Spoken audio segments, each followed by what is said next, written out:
درود و سلام بی پایان خدمت تمام شنونده های عزیز چنل یوتیوب داستان سرا. امیدوار هستم در هر کجای دنیا هستید خوش و آرام باشید.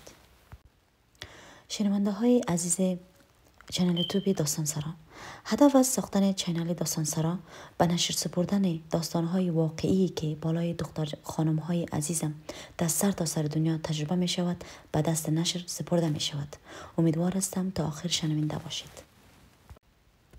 بله دوستای عزیز و شنونده های گرامی، قسمی که سالهاست شما شاهد داستانهای واقعی در دنیای مجازی و در زندگی واقعی شاهد هستید. درست است، داستان خواندن که مملو از ظلم و استبداد باشد ناخوشایند است. اما بیایید داستانهای واقعی را به نشر برسانیم تا تجربه باشد برای نسل جدید.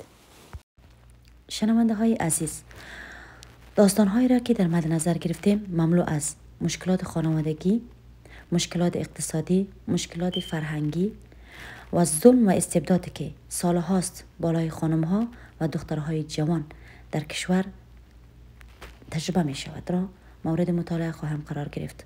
امیدوار هستم تا آخر شنونده باشید و امیدوار هستم برایتان خسته‌کن تمام نشود.